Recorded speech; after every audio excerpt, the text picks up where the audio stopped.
لا حول ولا قوة إلا بالله العلي العظيم. أعوذ بالله من الشيطان اللعين الرجيم. بسم الله الرحمن الرحيم. الحمد لله رب العالمين بارئ الخلائق أجمعين مالك يوم الدين. الصلاة والسلام على أشرف الأنبياء والمرسلين خاتم النبيين رحمة للعالمين الذي دنا فتدل فكان قاب قوسين أو أدنى سيدنا ومولانا أبي القاسم محمد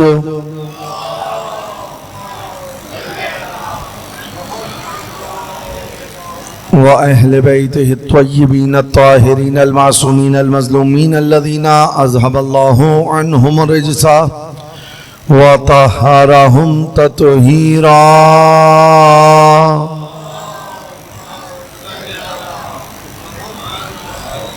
لا سيما بقية الله العظم روحي وأرواح العالمين لتراب مقدمه الفداء واللعنة الدائمة الباقية الأبدية على أعدائهم ومنكري فضائلهم وغاصبي حقوقهم أجمعين من يوم ظلمهم وعداوتهم وغصبهم إلى قيام يوم الدين. أما بعد قال الله فأعوذ بالله من الشيطان الرجيم. بسم الله الرحمن الرحيم. من المؤمنين رجال صدقوا ما عاهدوا الله عليه فمنهم من قضى نحبه ومنهم من ينتظر وما بدلوا تبديلا. درود پڑھے مل کے محمد وآلہ وآلہ.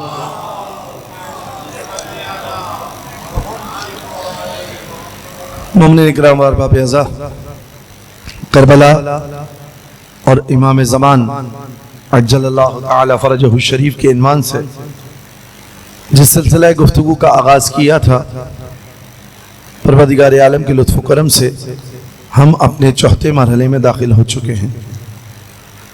اس مقدس عنوان کو آپ کے سامنے بیان کرنے کے لیے جس آیہ مجیدہ سے تمسک کیا ہے وہ سورہ مبارک احزاب کی 23ویں آیت ہے.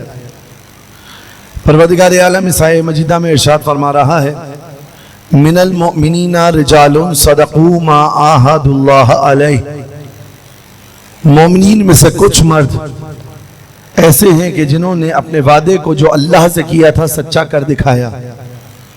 فمنہم من قضى نحبہ، ان میں سے کچھ اپنی نظر کو، اپنے عہد کو، اپنی منت کو پورا کر چکے اور کچھ انتظار میں ہیں. وَمِنْهُمْ مَنْ يَنْتَظِرُ وَمَا بَدَّلُوا تَبْدِيلًا، اور ان کو کوئی چیز، یہ حالت انتظار، یہ زمان و مکان کا فرق ان کو تبدیل کرنے والا نہیں ہے.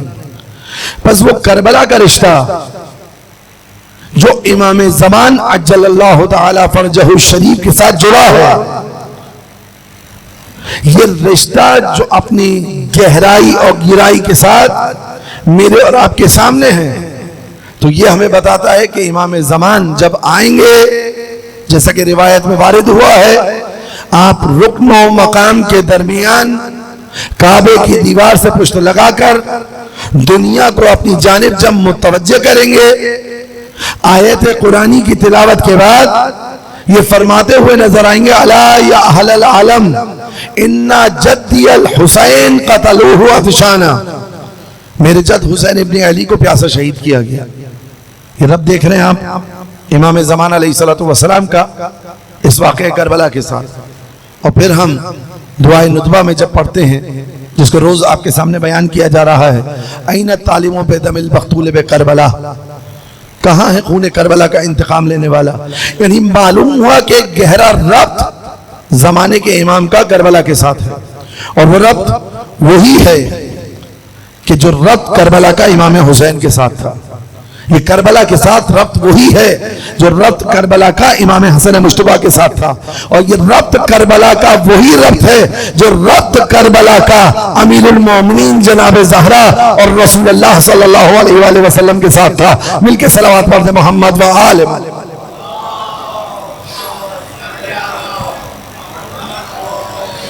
مقام معظم رہبری فرماتے کہ غدیر خواص کے لیے کربلا آزمائش تھی نا، کربلا میں آزمائش ہوئی، کربلا میں جانچا گیا، کربلا میں مرحلہ مرحلہ لوگوں کو پرکھا گیا، خام اور خاص کو جدا جدا کیا گیا، حق اور باطل کے درمیان فرقان قرار پائی۔ فرماتے غدیر خواص کی کربلا اور کربلا عوام کی غدیر ہے، یعنی غدیر کے اندر جو معاملہ ہوا اس میں بھی حق اور باطل کی تفریق ہوئی، کربلا میں جو معاملہ ہوا اس میں بھی حق اور باطل کی تفریق ہوئی۔ کس طرح سے آقا؟ میں چند ایک نکات کو آپ کے سامنے بیان کروں، اس سے پہلے کہ یہ نکات آپ کے سامنے پیش کروں اس تھوڑے سے مقدمے کو پیش کرنا چاہتا ہوں تاکہ یہ مطالب سمجھنا ہمارے لیے آسان ہو جائے۔ ایک صلوات پڑھ دیں مل کے محمد و آل محمد پر۔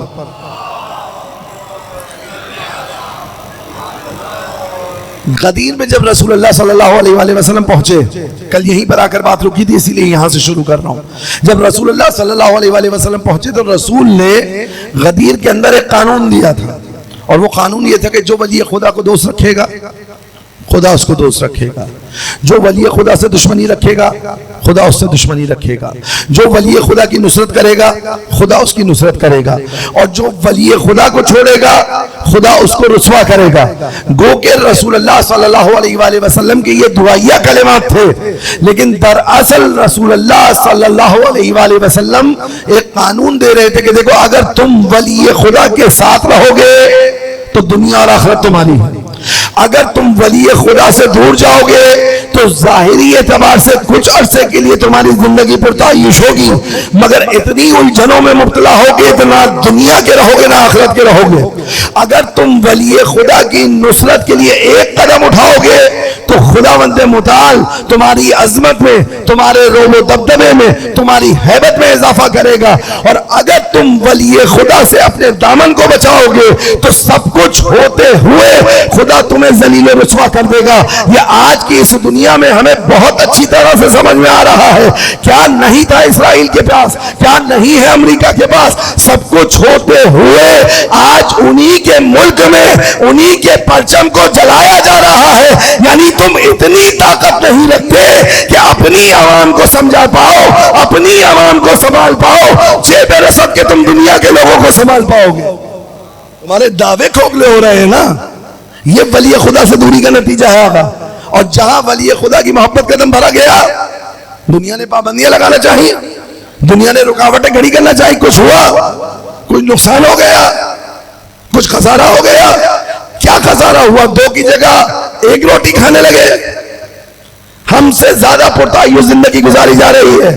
یعنی معلوم ہوا ولی خدا کے ساتھ رہنے میں جو انسان کو ترقی نصیب ہوتی ہے، صرف جنت میں ترقی نہیں ملے گی، دنیا میں بھی آپ کو ترقی ملے گی، کیونکہ اولیاء خدا سے اگر کوئی متمسک ہو جائے، بے زر ہو تو ابو ذر بن جاتا ہے، بے بصارت ہو تو ابو بصیر بن جاتا ہے، اور اگر حبش کی رہنے والی سیاہ فام ہو تو فضہ یعنی چاندی کہہ کر پکارا جاتا ہے۔ مل کے صلوات پڑھے محمد و آل محمد۔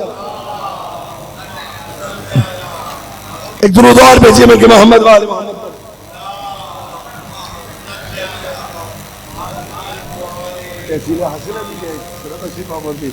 صلوات پڑھے مل کے محمد و آل محمد پر۔ سمجھ میں آیا؟ ولی خدا کے ساتھ مربوط رہنا، ولی خدا کے ساتھ رابطے میں رہنا، ولی خدا سے اپنے رشتے کو جوڑنا۔ جب ولی خدا سے رشتہ جڑے گا تو محبت ولی خدا کی دل میں ہوگی۔ معصوم بڑھ کر کہیں گے من حبکم فقد حب اللہ، جس نے آپ سے محبت کی اس نے اللہ سے محبت کی۔ من ابغضکم فقد ابغض اللہ، اور جس نے آپ سے بغض رکھا اس نے اللہ سے بغض رکھا۔ اب آپ کو سمجھ میں آ رہا ہے نا کہ کس طریقے سے عبادات کا قبولیت کا دار و مدار ولایت امیر المومنین علی ابن ابی طالب علیہ السلام کے ساتھ مل کے صلوات پڑھیں.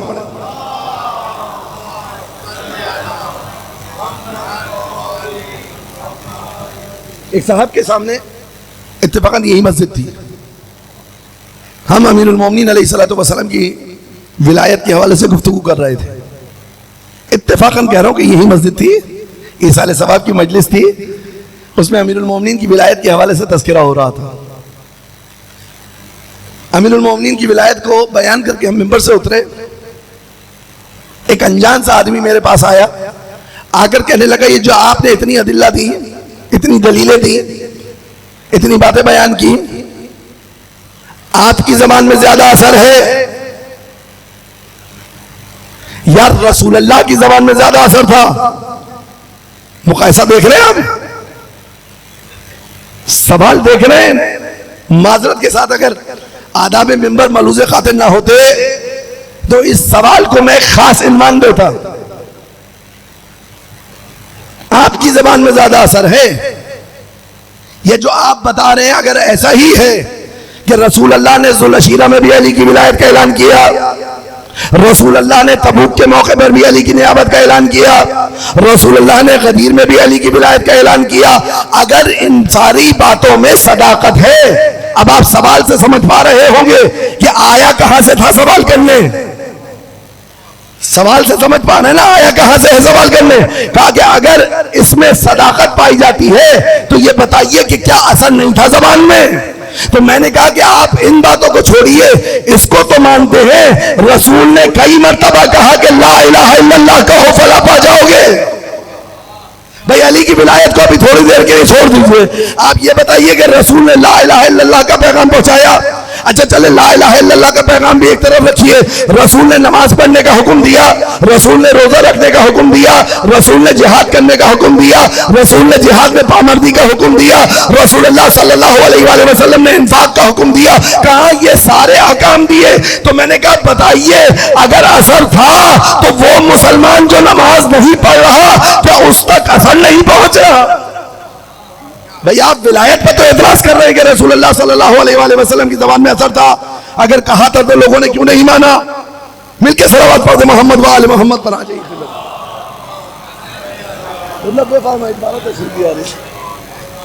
اصل میں بغیر یونیفارم کے میں پہچاننے میں تھوڑی مشکل ہو رہی تھی. آ جائیے اوپر آئیے پلیز.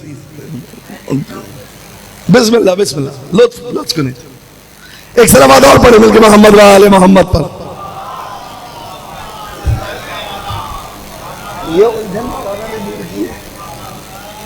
ایک اور صلوات پڑھیں مل کے محمد وآل محمد پر. آپ لوگ تھوڑا تھوڑا منسجم ہو جائیں, لطفاً تھوڑا تھوڑا قریب آ جائیں. آپ کو گفتگو سننے میں مزہ آئے گا. علماء کی زیارت بھی کرتے رہیں, حقیر کے کلام کو سنتے رہیں. انشاءاللہ پروردگار عالم آپ کی صحیح کو قبول فرمائے. تو اگر کہا کہ رسول کی زبان میں آپ جب مان رہے ہیں کہ اثر تھا, تو ذوالعشیرہ کے موقع پر بقول آپ کے جب کہا کہ علی ابن ابی طالب میرے بعد وسیع ہیں, جانشین ہیں, پرچم بردار ہیں, تو رسول اللہ کی بات کو لوگوں نے کیوں نہیں مانا جب اثر تھا؟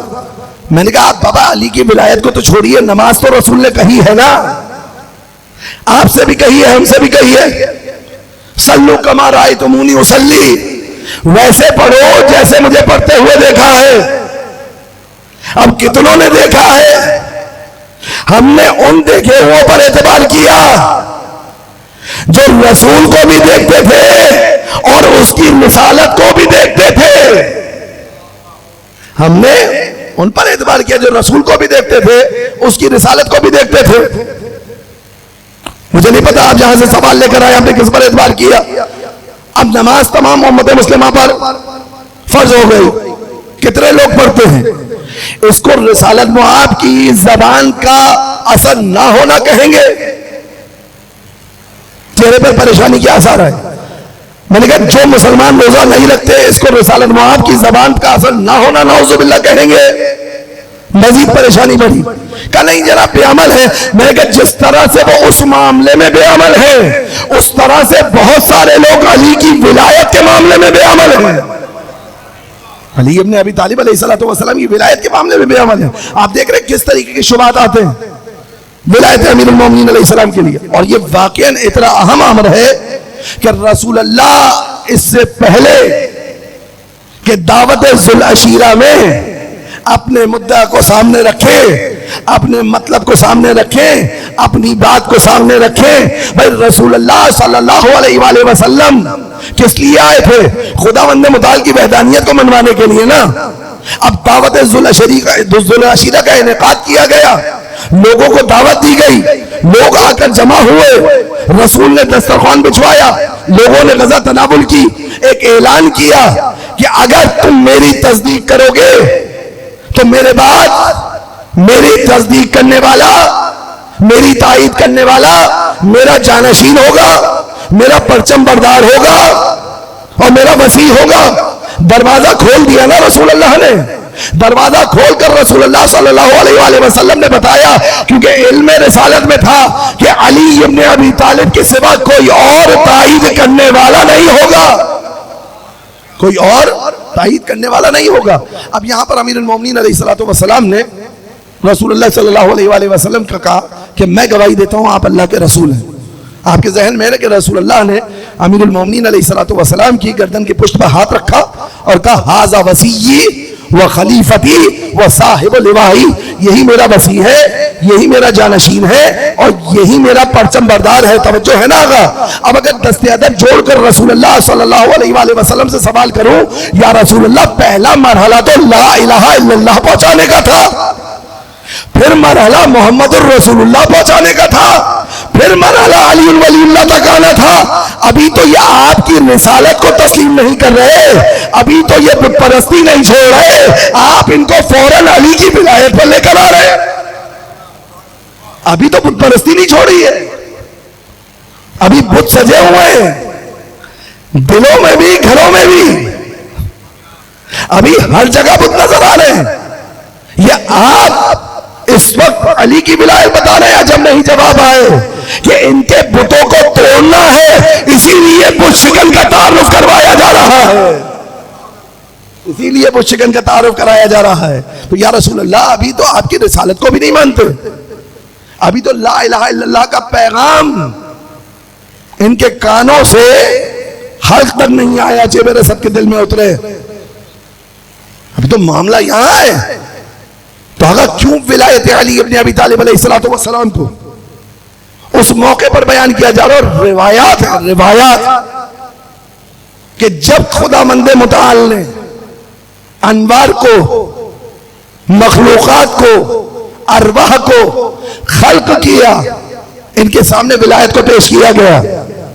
یہ جو عام مرتبے بڑے ہوئے دیکھتے ہیں نا, یہ جو مراتب بڑے ہوئے نظر آتے ہیں, یہ مراتب ایسے ہی نہیں بڑھ جاتے. ترجیح بلا مرجع علماء تشریف فرما ہے, ان کے سامنے بعض اصطلاحات کو استعمال کرو. ترجیح بلا مرجع لازم نہیں آ رہی, ایسے ہی ترجیح کسی کو نہیں دی جا رہی. آسان کر دو مرحلے کو. ایسے ہی ہیرے کو ہیرا نہیں بنایا گیا, ایسے ہی عقیق کو عقیق کا درجہ نہیں ملا, ایسے ہی زمرد نہیں ہو گیا. بھائی پتھر تو پتھر ہے نا, زمرد بھی پتھر, عقیق بھی پتھر, یاقوت بھی پتھر, اور وہ پتھر جو آپ کے پیروں میں رولتا ہے وہ بھی پتھر. روز قیامت یہ والا پتھر کیا احتجاج نہیں کر سکتا؟ پروردگار تو نے اس کو عقیق بنا دیا جو خاتم النبیین کی انگوٹھی میں جا کر جڑا, جو رسول اللہ صلی اللہ علیہ وآلہ وسلم قنوت پڑھا کرتے تھے تو وہ ہاتھوں میں اٹھا کرتا تھا.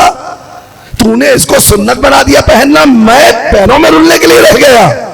اگر یہ درجات کا بڑھنا ایسے ہی نہیں ہے, بغیر کسی بات کے درجہ نہیں بڑھا ہے. روایت ہے ہمارے پاس, اشیاء کے سامنے ان کی ولایت کو پیش کیا گیا, جس نے جتنی جلدی ان کی ولایت کو قبول کر لیا اس کے درجات اتنے ہی بڑھا دیے, اس کے درجات اتنے ہی بڑھا دیے گئے. اور میں جو آپ سے 2 دن پہلے عرض کر رہا تھا کہ ہم یہ نہیں کہتے کہ رسول نے علی ابن ابی طالب کو ہمارا امام بنایا ہے, یہ ہمارا عقیدہ ہے ہی نہیں. قطعاً ہمارا عقیدہ یہ نہیں کہ رسول نے مولا علی کو امام بنایا ہے. ہمارا عقیدہ یہ ہے کہ رسول نے امیر المومنین کی ولایت کا اعلان کیا ہے. امامت کا اعلان کیا ہے. علی کو امام بنانے والی ذات خداوند متعال کی ہے. مل کے صلوات پڑھے محمد و آل محمد. بس ولایت کا مرحلہ بہت سنگین تھا. اب رسول اللہ نے دعوت ذوالعشیرہ کا پہلی دعوت ہے, سمجھ لیجئے اسلام کی پہلی مجلس ہے, تبلیغ اسلام کے لیے پہلا درس ہے. اس میں رسول اللہ ولایت علی ابن ابی طالب کو بیان کرے. کیوں؟ اس لیے جو آئے ہیں نا وہ پہلے ہی دن سن لیں, جو موجود ہے نا وہ پہلے ہی دن جان لیں. یہ مت سمجھنا کہ میں رخصت ہوں گا تو میرے ساتھ میرا پیغام رخصت ہو جائے گا. میں یہیں پر اپنے وسیع کو معین کر رہا ہوں. جب میں جاؤں گا تو میرے پیغام کی حفاظت علی کریں گے, علی جائیں گے تو حسن کریں گے, حسن جائیں گے تو حسین کریں گے. یہ ربط ہے آغا. کربلا جو یہاں تک پہنچی ہے نا 61 ہجری میں, کئی مراحل گزر کر اس مقام تک معاملہ پہنچا کہ اب میں اور آپ کربلا کو کچھ سمجھ پائیں, کچھ کربلا کو درک کر پائیں. وہ 3 جنگیں امیر المومنین کی, وہ ایک پڑاؤ امام حسن مجتبیٰ کا, وہ صلح امام حسن. پھر اس کے بعد نوبت آئی ہے کہ کربلا کا میدان تیار ہو سکے. اور یہ کربلا کا میدان جو تیار ہوا ختم ہونے کے لیے نہیں ہوا. یقین جانیے اگر کربلا محدود ہوتی, اگر فکر کربلا محدود ہوتی, اگر واقع کربلا محدود ہوتا تو اس کے اندر یہ حرارت نہیں پائی جاتی کہ جس کے بارے میں سرکار یہ کہے کہ یہ ایک ایسی حرارت ہے جو کبھی ٹھنڈی نہیں ہوگی. اگر حرارت کرتی کیا ہے؟ سوال ہے آپ سے, حرارت ہوتی کیا ہے؟ حرارت یعنی حیات, حرارت یعنی زندگی, حرارت یعنی آپ کا زندہ ہونا. حرارت کس کو کہتے ہیں میں اور آپ؟ جب انسان مر جاتا ہے تو کیا کہتے ہیں؟ ٹھنڈا ہو گیا نا بدن. یہ جو بدن ٹھنڈا ہوتا ہے تو کیا ہوتا ہے اس کے بعد؟ فقہی مسائل تو آپ جانتے ہیں. اگر میت کے غسل سے پہلے کسی نے میت کو بدن ٹھنڈا ہونے کے بعد ہاتھ لگا لیا, ابھی تک تو اس کو غسل دینا واجب تھا. اب جیسے ہی کوئی جسد مردہ کو چھوئے گا سرد ہونے کے بعد تو اس پر بھی غسل واجب ہو جائے گا. یہی ہے نا معاملہ. جب بدن ٹھنڈا ہو جائے تو کیا ہوتا ہے؟ اگر کچھ دیر تک لاش پڑی رہے تو ایسا تعفن اٹھے گا, ایسا تعفن اٹھے گا کہ اپنے قریبی بھی دامن بچاتے ہوئے نظر آئیں گے. یہ ہے جسد مردہ کی علامت کہ اگر تھوڑی دیر اس کو چھوڑ دیا جائے تو اس کے اندر تعفن پیدا ہو جاتا ہے. حرارت کیا کرتی ہے؟ اس تعفن سے بچاتی ہے. حرارت کیا کرتی ہے؟ زندگی کا پیغام لاتی ہے. شاید اسی لیے سرکار نے فرمایا تھا اِنَّا لِقَتَلِ الْحُسَيْنِ حَرَارَةً فِي قُلُوبِ الْمُؤْمِنِينَ, کہ مومنین کے قلوب کی زندگی حسین کی شہادت سے ہے. جب تک یہ حرارت باقی رہے گی دل زندہ رہیں گے, معاشرہ زندہ رہے گا, سماج زندہ رہے گا. جب تک یہ حرارت باقی رہے گی معاشرہ زندہ رہے گا. آپ دیکھیں شہادتیں تو ہم اور بھی مناتے ہیں. ایک احمق نے سوال بھی کیا تھا نا, بھائی کیوں حسین کا ہی چیلوں؟ یاد ہے آپ کو سوال؟ کیوں حسین کا ہی چیلوں؟ اس لیے حسین کا چیلوں کیونکہ ہر چیز کی بازگشت ہم کربلا کی طرف کرتے ہیں, رشتہ جوڑتے ہیں اپنے زمانے کے امام کا کربلا سے. ہماری نظر میں کربلا کوئی ایک محض واقعہ نہیں ہے, اچانک پیش آ جانے والا حادثہ نہیں ہے, محض ایک سانحہ نہیں ہے. کچھ وہ ہیں جو اپنی نظر کو پورا کر چکے.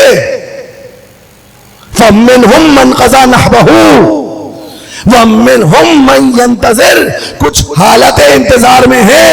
زمانہ بدل جائے گا, رواج بدلتے رہیں گے, لباس کے فرہنگ بدلتے رہیں گے, طرز زندگی بدلتا رہے گا. جو نہیں بدلے گا وہ عشق حسین اور یاد کربلا, جو نہیں بدلے گا وہ عشق حسین اور یاد کربلا. اور اس کربلا کے ذکر کا سب سے اہم فریضہ یہ ہے, سب سے اہم ذمہ داری یہ ہے کہ آپ کا ہاتھ تھام کر آپ کے زمانے کے امام کے ہاتھ میں دے دیا جائے, تاکہ وہ افراد جو امام حسین علیہ السلام کے اطراف میں تھے ویسے ہی اس فرش اعضا سے تیار ہوں. کارخانہ حرسازی ہے کربلا, یہاں حر تیار ہوتے ہیں, یا ناصرین دین تیار ہوتے ہیں, یا حسین ابن علی علیہ السلام کے عاشق تیار ہوتے ہیں. مل کے صلوات پڑھیں محمد وآل محمد.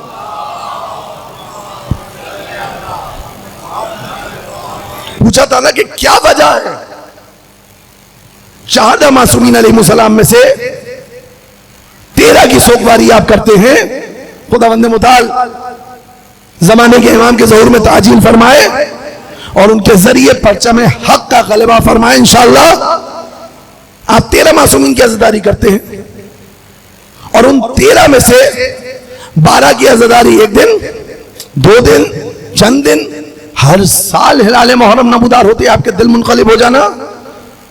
ہر سال آپ رکھے ہوئے سیاہ لباس نکال کر پہن لیں, ہر سال آپ کی کیفیت ایسی ہو کہ روز عاشور جیسے آج ہی یہ واقعہ ہوا ہے. اگر یہ حادثے میں نہیں ہوتا, یہ سانحے میں نہیں ہوتا, کسی کے ساتھ کتنا ہی بڑا سانحہ کیوں پیش نہ آ جائے. ایک سال روئے گا, دوسرے روئے گا, تیسرے سال زخم منمل ہوں گے, چوتھے سال اور ہلکا اثر ہوگا, 5ویں سال اور غم کم ہوگا, بالآخر جاتے جاتے یہ نوبت آ جائے گی کہ وہ تاریخ آ کر گزر جائے گی مگر لوگوں کو پتہ بھی نہیں چلے گا کہ کیا ہوا تھا. یہ کربلا ہے کہ ہر سال تازی ہوتی ہے. اگر مقتل کی خاک اٹھا کر دیکھو اپنا رنگ بدل کر بتاتی ہے کہ حسین کی شہادت باقی ہے, وہ انتقام باقی ہے. خاک اپنا رنگ تبدیل کر رہی آگا. آپ نے کبھی پتھر, آپ نے سنا ہے نا کہ کوئی اگر سخت دل ہو اس کو کہتے ہیں پتھر جیسا دل ہے. امام حسین علیہ السلام کا غم وہ ہے جو پتھر بھی نرم ہو جاتا ہے. یہ پتھر کا گریا نہیں ہے تو کیا ہے, خاک کا اپنا رنگ تبدیل کرنا دیکھا ہے نا آپ میں سے بہت سے لوگوں نے اس تسبیح کی زیارت کی ہوگی. اور اگر اس میں تعجب کی ضرورت بھی نہیں ہے, میرے پاس اکثر مومنین کے جب فون آتے ہیں, آغایون کے پاس بھی آتے ہوں گے, میں تو یہی جواب دیتا ہوں, بھائی تعجب کیا ہے. اگر حسین ابن علی علیہ السلام کے عزا خانے میں کوئی کرامت دیکھ لو تو اس میں تعجب کیا, اس میں اتنے اچنبے کی بات کیا ہے. اول یہ کہ کرامت اور معجزے میں فرق رکھیے. معجزہ اس بات امامت کے لیے ہے, معجزہ اغیار کو دکھایا جاتا ہے, اپنوں کو نہیں.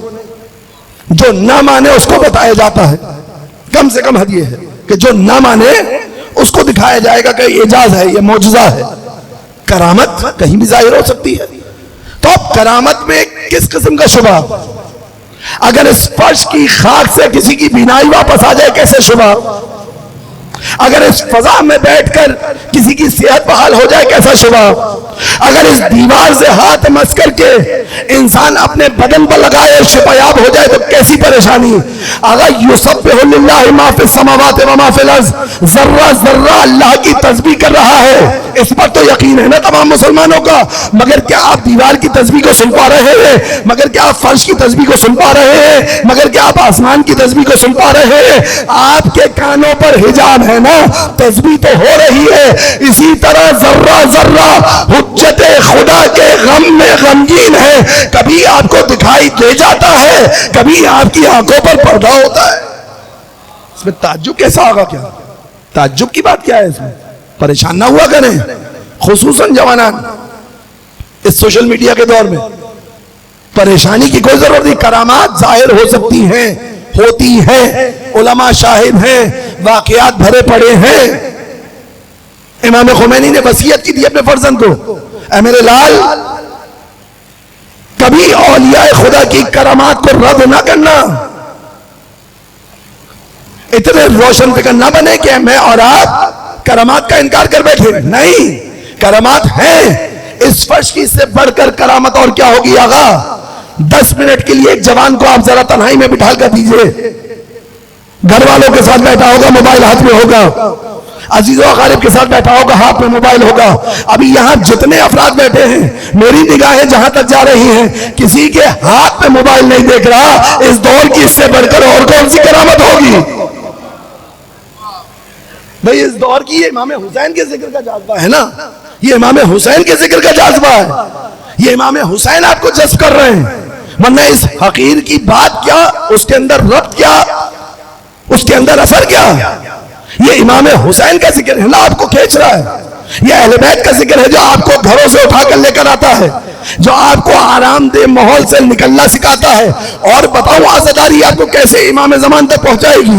میں نے کل کی مجلس میں کہا تھا کہ امام کی نصرت کے لیے پہلا قاعدہ یہ ہے کہ دل میں امام کی معرفت پیدا ہو، اور دوسری ضرورت یہ ہے کہ اپنے کمفرٹ زون سے باہر نکلو، اپنی آسائش سے باہر نکلو، اپنی راحت طلبی کو چھوڑ دو. آج آپ فرش عزائے حسین کی یہ تربیت دیکھ رہے ہیں، آپ کو اپنے گھر کے آرام کو چھڑوا کر فرش پر لا کر بٹھانے والی ذات حسین ابن علی کی ہے. یہ امام حسین علیہ السلام کی ذات ہے. اسی کو اور تقویت دینی ہے، اسی کو اور قوت دینی ہے. یہ ایسے ہی آ گیا گا یا آپ حل من ناصر ینصرنا کی صدا پر آئیں، یہ حل من ذاب بن یزب عن حرم رسول اللہ کی صدا سن کر آئیں. آپ ایسے ہی نہیں آئے، باخدا آپ ایسے نہیں آئے. کوئی ایسے نہیں آ سکتا اس وقت پہ، کوئی ایسے نہیں آ سکتا. ایسے ہی کوئی نہیں آ جاتا، ایسے ہی کچھ نہیں ہو جاتا. جب عقیق ایسے ہی عقیق نہیں بن سکتا تو حسین کے عزادار ایسے ہی عزادار بن گئے. آقا جان انتخاب ہے آپ کسی کا، انتخاب ہے آپ، انتخاب کیا گیا ہے آپ کو. اتنی بڑی آبادی میں آپ کو انتخاب کیا ہے، یا آپ جیسے دیگر افراد جو فرشائے اعضاء پہ بیٹھے ہوئے ہیں ان کو انتخاب کیا ہے. ان اللہ تبارک و تعالی اطلع الی الارض فاختارنا واختار لنا شیعہ.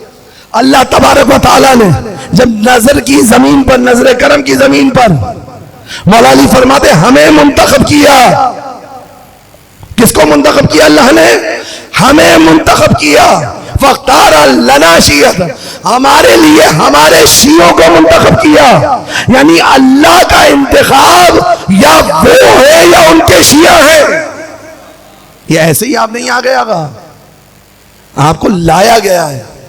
بس آپ آ گئے یہاں، آپ نے اپنا دستخط کر دیا، فرش عزا پر پہنچ گئے.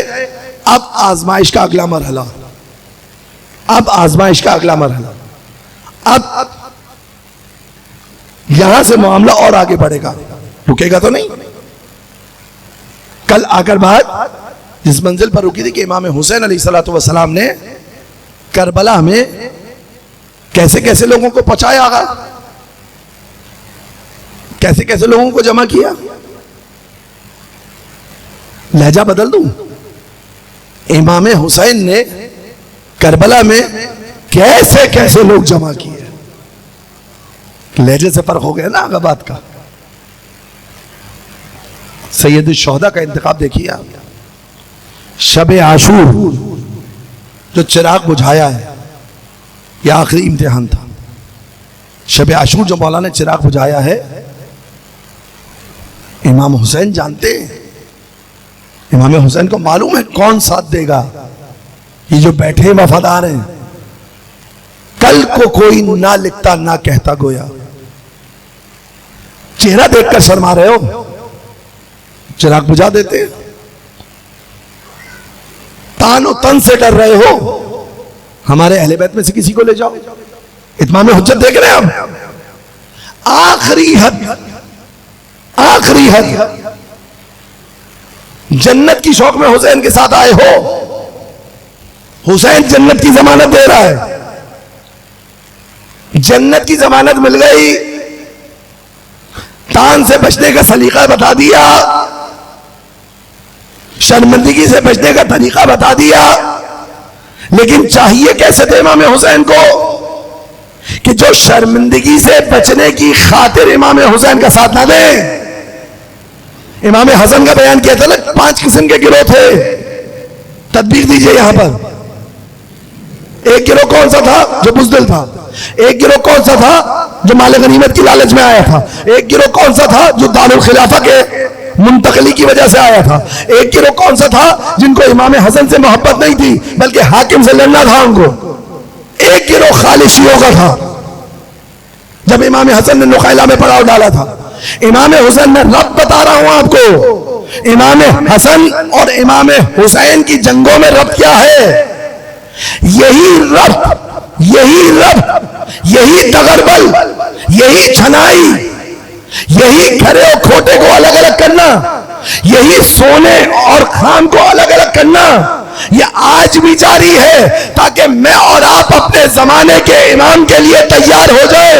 جو جنت والا ہوگا وہ ایک منزل پر آ کر رک جائے گا، جو شرمندگی کی وجہ سے آ رہا ہوگا وہ ایک منزل پر آ کر رک جائے گا، جو اپنے مفاد کے لیے آ رہا ہوگا وہ ایک منزل پر جا کر رک جائے گا. لیکن جس کا ہم موغم مہدی فاطمہ ہوں گے وہ ان کے لبیک کہتا ہوا ان کی بارگاہ میں حاضر ہوگا.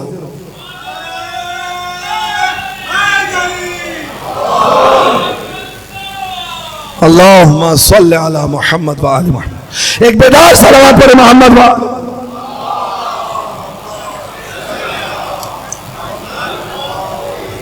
کیوں بلانا ہے آقا امام کو؟ امام علیہ السلام آئیں گے تو کیا ہوگا؟ کتنا سنا ہے ہم نے امام کے بارے میں، شیر اور بکری ایک گھاٹ پر پانی پیے گی. سن رکھا ہے نا آقا جان؟ شیر اور بکری ایک گھاٹ پر پانی پیے یعنی کیا؟ ظاہراً محال بھی ہمیں یہاں پر واقع ہوتا ہوا دکھائی دے رہا ہے نا، ایسا ہی لگ رہا ہے نا. کیوں میں اپنے اندر کی ان دیواروں کو توڑ کر اپنے بھائی سے اس لیے محبت نہیں کرتا کہ یہ بھی ناصر امام زمان بننا چاہتا ہے، میں بھی ناصر امام زمان بننا چاہتا ہوں. کیوں نہ مل کر اس طریقے سے امام کی جانب حرکت کرے کہ دنیا سمجھے کہ حب اہل بیت سب سے بڑی نعمت ہے ان کے لیے، جو رنگ و نسل کا فرق مٹا دے. اب دیکھیے امام حسین علیہ السلام کی محبت، 40 اس کی بارز مثال ہے، واضح مثال ہے اس کی، سب سے بہترین پہچان ہے. آپ پاکستان سے گئے، وہاں کسی اور ملک کا بندہ موقف لگائے بیٹھا ہے، آپ کے پیر دبانے کے لیے تیار ہے، آپ بھوکے ہیں تو کھانا کھلانے کے لیے تیار ہے، اگر استراحت کرنی ہے تو بستر بچھانے کے لیے تیار ہے، اگر آپ کا لباس آلودہ ہو گیا تو دھونے کے لیے تیار ہے. اگر یہ معاشرہ جب بن جائے گا، ان 10 دنوں سے نکل کر کے جو 40 میں میری اور آپ کی تربیت ہو رہی ہے، یعنی کیا؟ میں صرف دوسرے کے احترام میں یہ دیکھوں کہ یہ امام زمانہ کا چاہنے والا ہے، اب جو مجھ سے ہو سکتا ہے وہ میں اس کی خدمت میں انجام دوں، پھر یہ کربلائی معاشرہ بنے گا. آقا جانتے کربلا میں اصحاب امام حسین علیہ السلام ایک دوسرے پر سبقت لے جانا چاہ رہے تھے. کس لیے سبقت لے کر جا رہے تھے؟ کیا وجہ تھی؟ سبقت کی علت یہ تھی کہ کون امام پر پہلے شہید ہوتا ہے. بحث کس بارے میں ہو رہی ہے کہ امام پر اپنی جان پہلے کون قربان کرتا ہے. تو آقا اگر کربلا فقط ایک دن کا مارکا ہوتا، اچھا جو میں بار بار تکرار کر رہا ہوں نا اس کی وضاحت بھی دے دوں. عاشورے کا دن ایک ہے، کربلا کی جغرافیہ وہی ہے، ایسا ہی ہے نا. شرعی احکام جو حرم امام حسین کے ہیں، نماز قصر و تمام میں آپ کو اختیار ہے جس حدود تک وہ معین شدہ ہے. فاقہ آپ کو عاشورے کے دن کرنا ہے، وہ معین شدہ ہے. جب ہم یہ کہتے ہیں نا کہ کربلا ایک آفاقی حیثیت رکھتی ہے، عاشورہ ایک تداوم رکھتا ہے، تو آپ فقہی احکام کی طرف مت جائیے. میری مراد یہ نہیں ہے کہ پورے سال سیاہ لباس پہنے رہیں، میری مراد یہ نہیں ہے کہ پوری دنیا میں آپ کو قصر و تمام کا اختیار مل گیا. مراد یہ ہوتی ہے کہ چاہے شرق میں رہو یا غرب میں رہو، یاد کربلا، فکر کربلا، ذکر کربلا تمہارے دل میں رہے، یاد کربلا تمہارے دل میں رہے. فوراً کہ جناب عاشورہ ایک ہی دن ہے، وہ کربلا وہی حدود ہے، خاک شبہ وہی مقدار ہے جو معصومین نے بیان کی ہے. فکر کربلا کی بات ہو رہی ہے، ذکر کربلا کی بات ہو رہی ہے. پھر جہاں پر بھی رہوں جہاں پر بھی رہوں قلبی لقلبکم سلم کی منزل پر رہوں. زمان و مکان مجھے پیچھے دھکیل چکے ہوں، وہ عراق میں ہو، میں سرزمین پاکستان پر ہوں، لیکن دل ایسا جڑا ہوا ہو کہ دل کچھ چاہے ہی نہیں مگر وہ کہ جو حسین چاہتے ہو. تینت ایسی ہو چکی ہو کہ اب صرف فکر وہی ہو. اس ربط کو ہمیں قائم کرنا ہے. اسی لیے زیارات نے ہمیں بار بار کربلا کو یاد دلایا. ریان ابن شبیب سے امام رضا علیہ السلام فرمانے لگے، اے ریان، اگر تم چاہتے ہو نا وہ ثواب حاصل کرو. کون سا ثواب؟ جو شہدائے کربلا کا تھا. اللہ اکبر، آسان ہے آقا. آپ مجھے بتائیے شہدائے کربلا کا ثواب حاصل کرنا آسان ہے؟ شہدائے کربلا کون تھے؟ راہ حسین میں سب کچھ قربان کر دینے والے معصوم تشویق دلا رہے ہیں. اگر چاہتے ہو وہ ثواب حاصل کرو. کہو یا لیتنی کنت معہم فافوز فوزا عظیما. زیارت پڑھو، اعتراف کرو، کہو معکم لا مع عدوکم. اگر آج کچھ نہیں ہے، اگر ہم یہ سمجھ لیں نعوذ باللہ کہ آج وہ نہیں ہے تو آج عدو ہوگا. اگر اس انداز سے سمجھ میں نہیں آ رہا تو اس طرح سمجھنے کی کوشش کریں. آج ان کے دشمن کا ہونا بتا رہا ہے، آج اس ذکر کے دشمن کا ہونا بتا رہا ہے، آج ان کے وجود اقدس کے دشمن کا ہونا بتا رہا ہے کہ ان کا وجود اسی طرح سے آب و تاب کے ساتھ ہے. وہ محسوس کر پا رہا ہے، جبھی تو مخالفت میں آ رہا ہے. بس آج مجھے تشویق دلائی جا رہی ہے، معکم لا مع عدوکم. میں آپ کے ساتھ ہوں، آپ کے ساتھ ہوں، آپ کے دشمن کے ساتھ نہیں ہوں. لا مع غیرکم، آپ کے غیر کے ساتھ نہیں ہوں. انا حرب لمن حاربکم وسلم لمن سالمکم وعدو لمن عاداکم ومحب لمن احبکم.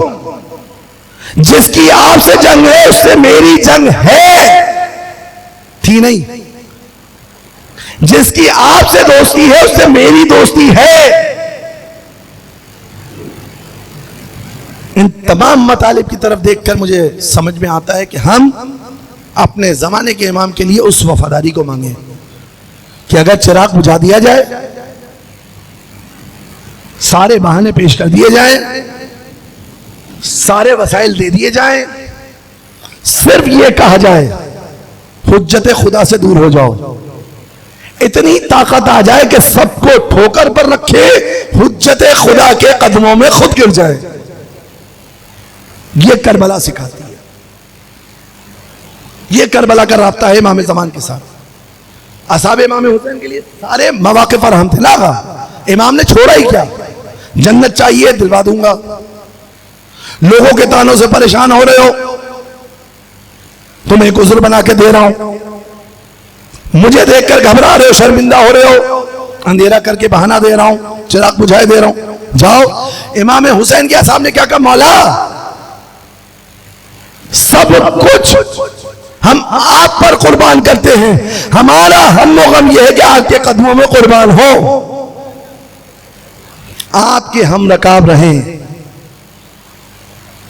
پھر جو امام حسین علیہ السلام نے اپنے اصحاب کے لیے مدہ سرائی میں جو کلمات ادا کیے ہیں، انشاءاللہ اگلی مجالس میں آپ کے سامنے پیش کریں گے. لیکن یہ انتخاب امام حسین تھا، یہ انتخاب امام حسین تھا کہ زہیر الگ خیمہ لگا رہے تھے، امام حسین کی نگاہوں میں زہیر آ چکے تھے. روح زہیر کو دیکھ لیا تھا نا حسین نے، کل کی مجلس اگر یاد ہو، روح حر کو دیکھ لیا تھا حسین نے. اور ایک شہید ایسا تھا کہ جس کے لیے ارباب منبر بیان کرتے ہیں کہ امام حسین نے خط لکھا، من الحسین الی الحبیب نہیں، من الحسین الی الرفیق نہیں، من حجت اللہ الی الحبیب نہیں، من ابن علی الی الحبیب نہیں، من ابن مصطفیٰ الی الحبیب نہیں، بلکہ من الحسین الی الرجل الفقیہ۔ دیکھ رہے ہیں امام حسین علیہ السلام کا طرز تکلم، کہا جاتا ہے خط لکھا اور قاصد کو بھیجا۔ حالات کوفہ کے پرآشوب تھے، حضرت حبیب دسترخوان پر تشریف فرما تھے، زوجہ بھی ساتھ میں تھی۔ دق الباب ہوا، دروازہ کھٹکھٹایا گیا۔ حالات سخت تھے نا، پرآشوب تھے، خطرناک تھے، ناہموار تھے۔ حبیب نے اندر سے پوچھا کون ہے؟ کہا انا برید الحسین، میں حسین ابن علی کا پیغام لے کر آیا ہوں۔ جیسے ہی نام حسین سنا نا، حبیب نے دروازہ کھول دیا،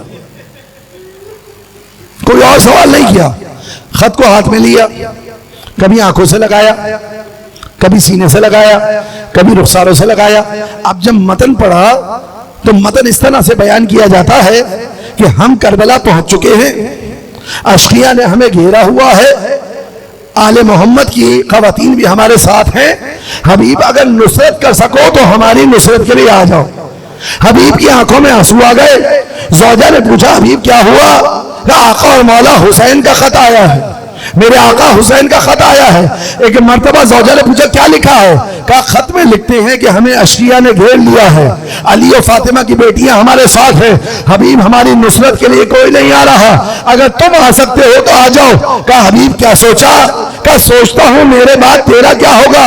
اب علماء بیان کرتے ہیں کہ اس مومنہ کو جلال آیا، سر پر چادر کو ڈالا۔ کہا حبیب اجازت دے کہ میں اپنے آقا کی نصرت کے لیے جاؤں، تو گھر میں بیٹھ، میں اپنے آقا کی نصرت کے ذمہ داری کو انجام دوں گی۔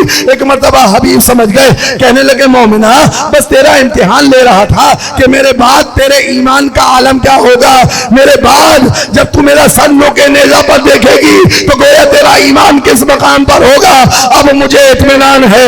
حبیب نے غلام کو بلایا، غلام کو بلانے کے بعد اپنی سواری کو اس کے حوالے کیا، کہنے لگے کہ اس کو فصیل کوفہ پر لے جاؤ، میرا انتظار کرنا۔ کہا مولا کہاں جانے کا ارادہ ہے؟ غلام سے کہنے لگے کہ میں نصرت ابی عبداللہ الحسین کے لیے جانا چاہتا ہوں۔ غلام نے گھوڑے کی رکاب کو تھاما، فصیل کوفہ پر پہنچ گیا، حبیب کا انتظار کرنے لگا۔ حبیب گھر سے نکلے، آگا مقتل نے نہیں لکھا کہ جو دسترخوان بچھا تھا اس سے استفادہ کیا یا نہیں کیا، مگر میرا دل گواہی دیتا ہے، یہ دل گواہی دیتا ہے کہ حبیب نے ایک لقمہ نہ لیا، اپنے آقا کی نصرت کے لیے نکل گیا، اپنے آقا کی نصرت کے لیے نکل گئے۔ حبیب چلے راستے سے مختلف جگہ ناکہ بندی ہے، پہرے لگے ہوئے ہیں۔ دیکھا ایک مغازے پر، ایک دکان پر کھڑے مسلم بن اوسجا اپنے بالوں کو خضاب کرنے کے لیے ہنا لے رہے ہیں۔ یہ دور نہیں تھا آگا کہ جہاں پر خبر فوراً پہنچ جائے، یہ وہ دور ہے جہاں خبر پہنچنے میں دن لگتے ہیں۔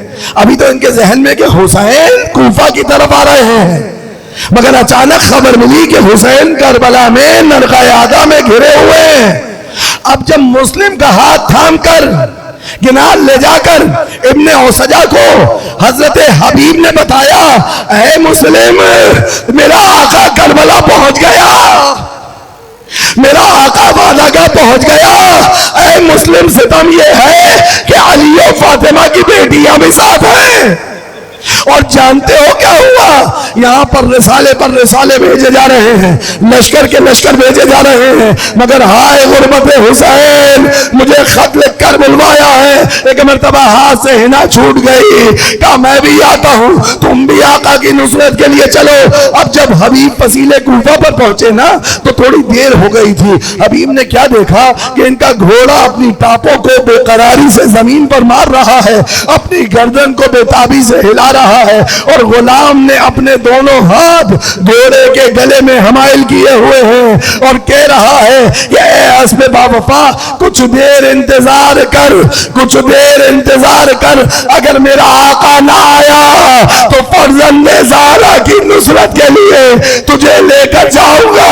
حبیب تڑپ گئے، کہنے لگے اللہ اللہ، اولاد فاطمہ پر یہ وقت آ گیا کہ اب حیوان بھی نصرت کرے۔ پشت فرس پر سوار ہوئے، کربلا کا رخ کیا، غبار اڑتا ہوا حسین نے دیکھا، اکبر نے تکبیر بلند کی، عباس کو آگے بھیجا گیا، دونوں شہزادے بڑے، چچا حبیب کا استقبال کیا، حبیب گھوڑے سے نیچے آ گئے۔ آقا غلام کے پاس آنے کی کیا ضرورت تھی؟ امام حسین کے پاس پہنچے، بس آخری جملہ امام حسین کے پاس پہنچے، سینے سے لگایا، ہاتھوں کا بوسہ لیا، قدموں کی خاک کو سرما بنایا، اس کے بعد ایک کنیز خیمے سے نکلی، کہا حبیب تیری قسمت پر سلام، علی و فاطمہ کی بیٹیاں تجھے سلام پہنچا رہی۔ سیعلم الذین ظلموا ایّ منقلب ینقلبون انا للہ وَإِنَّا إِلَيْهِ رَاجِعُونَ۔ اللہم عجل لولیک الفرج ماتم حسین۔